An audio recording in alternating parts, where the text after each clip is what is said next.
जब भक्त भगवान को प्राप्त हो जाता है तो भगवान के समान हो जाता है।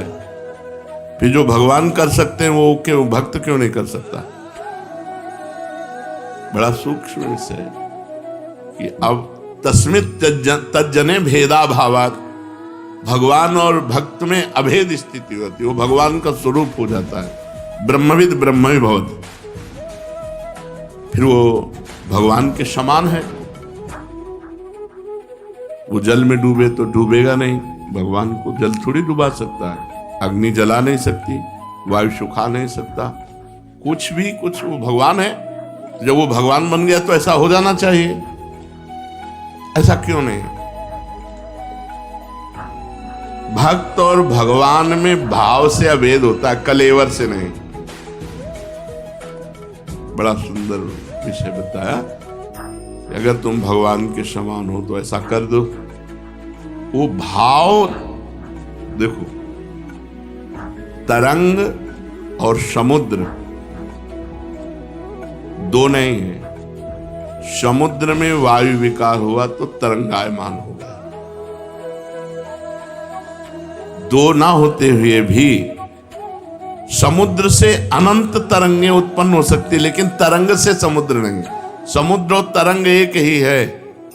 वायु विकार हटा तो आप तरंग नहीं कर सकते, वो समुद्र ही है। तो ब्रह्मविद ब्रह्मवि भवति, जो ब्रह्म को जान गया वो ब्रह्म हो जाता है। जानत तुम्हें तुम्हें हो जाए, पर वो ऐसे हो जाता है कि तरंग समुद्र में लहर आनंदित हो रही है, वही समुद्र ही तरंग है। पर समुद्र ऐसी अनंत तरंगें प्रकट कर सकता है, पर तरंग समुद्र नहीं प्रकट कर सकती। इतना अंतर बना रहेगा। सिद्ध पुरुष हो गया है, साक्षात भगवान हो गया है, पर वो उत्पत्तिम च विनाशम च, ये उत्पत्ति और विनाश की लीला उसके हाथ में नहीं।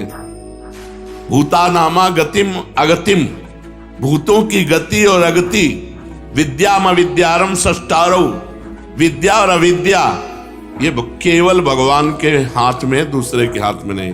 उत्पत्ति विनाश, गति दुर्गति, भाव और अभाव कुभाव, ये उन्हीं के द्वारा।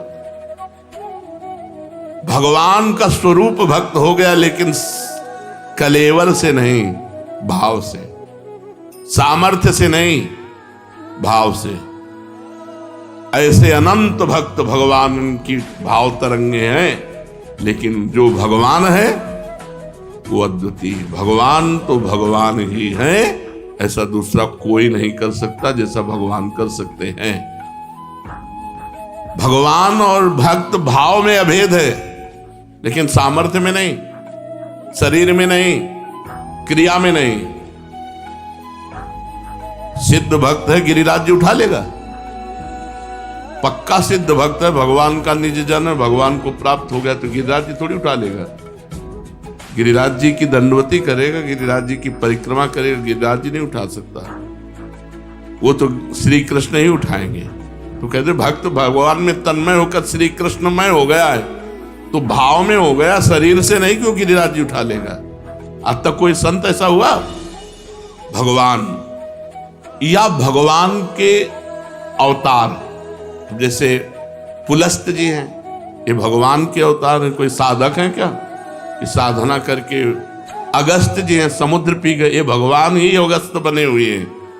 जैसे सनक सनंदन सनातन सनत कुमार कश्यप मरीच अदिति, ये सब भगवत स्वरूप, भगवान ने अपने आप को विस्तार किया।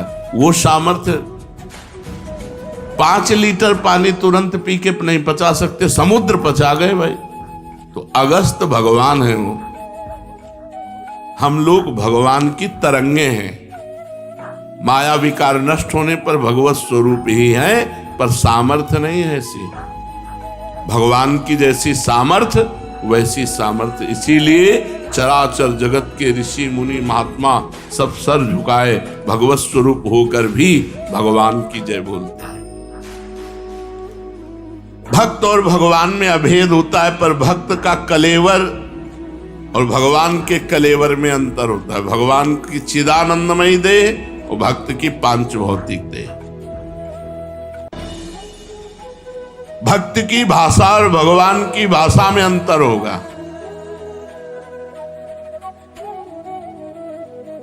भक्ति की भाषा और भगवान की भाषा में अंतर होगा।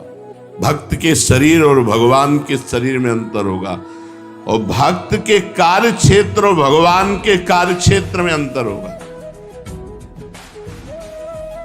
भक्त का कार्य क्षेत्र जितना सीमित है, लेकिन भगवान का कार्य क्षेत्र असीम अनंत ब्रह्मांड। एक रोमकूप में करोड़ करोड़ ब्रह्मांड ऐसे लगे हुए जैसे गूलर के फल में, गूलर के पेड़ में जैसे फल लगे होते छोटे छोटे छोटे, ऐसे दिखरावा माते तीन अद्भुत रूप प्रचंड, रोम रोम प्रति लागे कोटि कोटि ब्रह्मांड। भगवान की, चलो दिन खत्म हो जाए, रात्रि हो जाए, है कोई ऐसा नहीं। भगवान के विधान को टाल सके ऐसा कोई नहीं। भगवान का अवतार होता है और संत का जन्म होता है। जन्म कर्म बंधन से होता है। वो भजन करके कर्म बंधन मुक्त होकर भगवत स्वरूप में लीन हो गया, लेकिन वो भगवान नहीं बन गया। सामर्थ्य से, शरीर से, कार्य क्षेत्र से भगवान अद्वितीय है। जब उनसे कहा कि आप जैसा पुत्र चाहे, तो बोले मेरे जैसा तो सिर्फ मैं हूं। इसीलिए कोई कितना भी बड़ा सिद्ध महापुरुष हो, वो ये नहीं कहता मैं भगवान हूं, भगवान का दास। भगवान की अनंत महिमा, एक हिस्से में अनंत ब्रह्मांडों के सब संत विराजमान हैं। वो इतने महान हैं, उनकी महानता को कोई छू नहीं सकता। हाँ, समुद्र की तरंग समुद्र में लय हो गई तो समुद्र ही है, उसको खोजने, पर तरंग रूप में इतने सामर्थ्य नहीं। जब शरीर छूटा, भगवान में लय हो गया। जीवित लय होने पर भी उसका शरीर, उसका कार्य क्षेत्र, उसका भाव, उसकी शक्ति भगवान जैसी नहीं हो गई। देखो ना, बड़े बड़े महापुरुषों के जीवन चरित्रों को पढ़ के देखो। जब तुकाराम जी साक्षात भगवान में लीन रहते थे, तो एक नास्तिक था, वो सत्संग में किसी आस्तिक की प्रेरणा से गया तो लुट गया। तुकाराम जी का रूप देख के, उनका कीर्तन, उनका। अब जब संत संग होगा तो फिर काम आदि की चेष्टाओं पर शासन हो जाता है। वो पत्नी से बात न करे।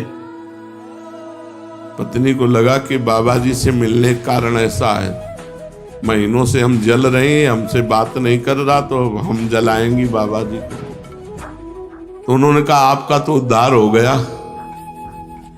हमारा क्या होगा?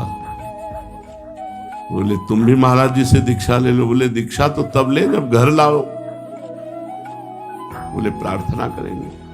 प्रार्थना किया तुकाराम जी से, उनके चरित्र में लिखा हो, तो राजी हो गए। उसने सुबह से पानी चढ़ा दिया बड़े टप में, खौलाना शुरू किया, और जब वो आ गए तब कपड़े से पकड़ करके पूरा 5-7 लीटर का जो भगोना होगा, खौलता हुआ पानी उनके ऊपर का।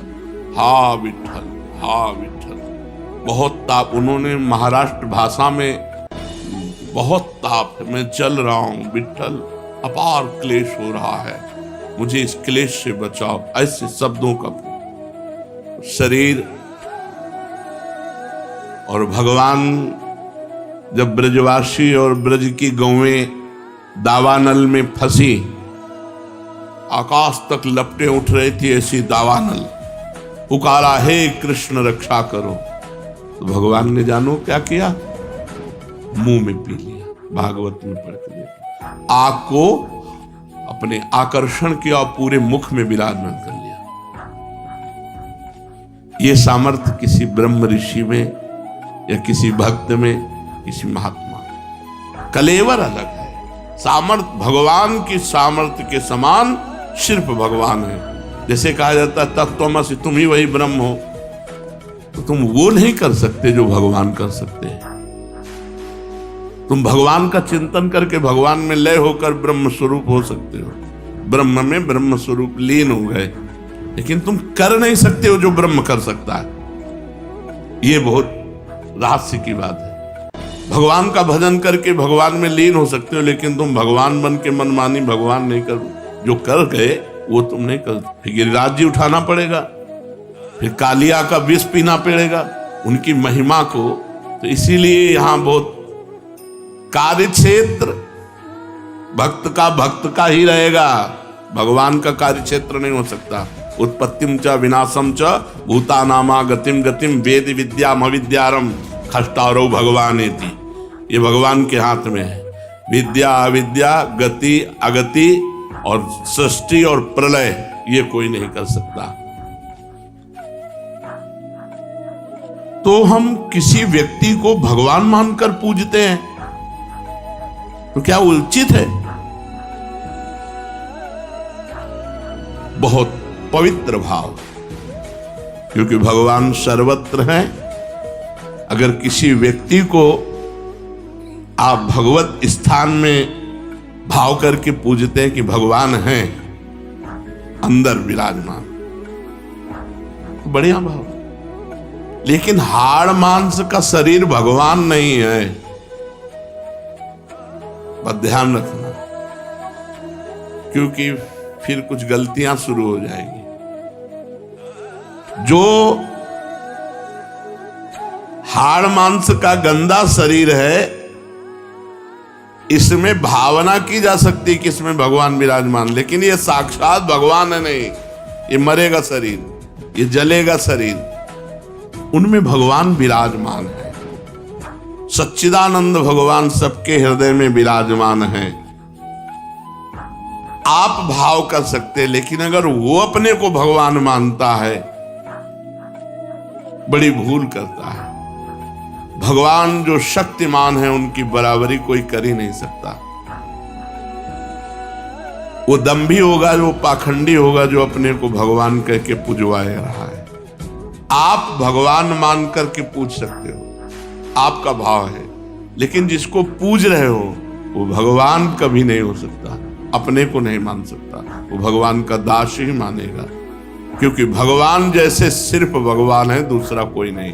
हम भाव करके तो ईंट पत्थर में भी भगवान की पूजा कर सकते हैं, भाव करके पशु पक्षी में भी कर सकते हैं, लेकिन वो साक्षात भगवान नहीं है।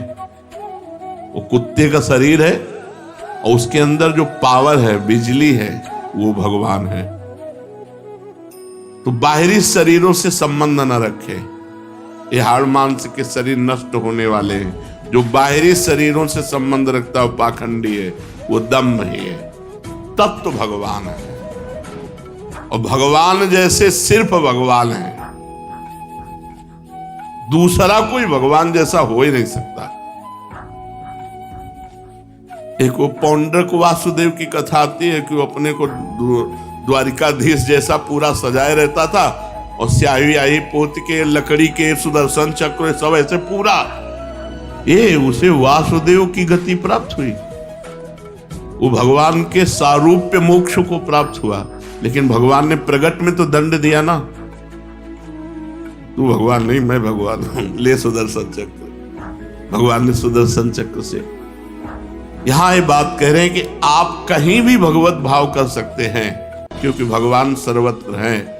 लेकिन कोई अपने को भगवान मान करके पूजाए कि मैं भगवान हूं, मैं तो सिर्फ भगवान भगवान है, दूसरा कोई भगवान नहीं हो सकता। इतनी सामर्थ्य किसी में नहीं है जो भगवान में है। अनंत सामर्थ्य भगवान में विराजमान। सामर्थ्य और भगवान की लीला का अनुकरण करने की सामर्थ्य, हाँ कुछ लीलाएं हैं जिनको गाकर अनुकरण करके हम भाव में तन्मय होते हैं। ये जो लोग गंदी प्रवृत्ति के हैं, वो भगवान की आड़ में अपनी वासनाओं की पूर्ति करते नहीं। रास का मतलब क्या है? रस स्वरूप ब्रह्म में विलसन, रस स्वरूप परमात्मा में स्थिति। वहां जो विलास हो रहा है, बाहु प्रसार परिरंभ कराल को, वो ब्रह्म स्पर्श हो रहा है।